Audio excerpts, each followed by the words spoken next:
माँ आपकी भी माँ है, मेरी बहन आपकी भी बहन है। तो ये एक फौजी कभी भी आपको माँ बहन की गाली नहीं देगा। तो दीपक फौजी का एक इंटरव्यू बड़ी तेजी से वायरल हो रहा है, जिसमें पवन सिंह को लेकर के उन्होंने अपनी बातों को रखा है। तो आइए जानते हैं, उसके पहले चैनल को लाइक शेयर सब्सक्राइब जरूर कर लीजिए। तो आगे बात करते हैं, दीपक फौजी और निर्भय सिंह ने पवन सिंह को लेकर चैलेंज किया था, लखनऊ में आने को लेकर के और इवेंट को लेकर के भी चैलेंज किया था। बाद में ये लोग तो कुछ कर नहीं पाए, इवेंट भी सफलतापूर्वक हो गया, लेकिन पवन सिंह ने वहाँ पे अच्छे तरीके से बम पटक दिया।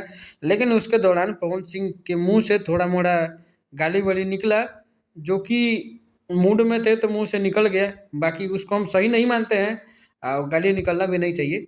तो दीपक फौजी को भी था लग गया, औकात में आ गया वो दोनों आदमी। ऐसे तो निर्भय की तरफ से कोई भी बात नहीं आई है अब तक, लेकिन दीपक फौजी का एक इंटरव्यू वायरल हो रहा है, जिसमें बोल रहे हैं कि आपकी बहन मेरी बहन, आपकी माँ मेरी माँ, मैं आज भी इज्जत करता हूँ और मेरे मुंह से ऐसी बातें नहीं निकलेंगी। तो पवन सिंह तो आपको डायरेक्ट चैलेंज किए थे कि अगर आप मुंह से कुछ निकालते हैं तो आपको फिर क्या क्या करेंगे वो। तो हो सकता है इसके लिए भी आप नहीं निकाले, लेकिन अच्छी बात है कि मुंह से गाली नहीं निकालना चाहिए। तो आप अपनी राय जरूर दीजिएगा कि कौन सही है। मिलते हैं अगले वीडियो में अगले अपडेट के साथ।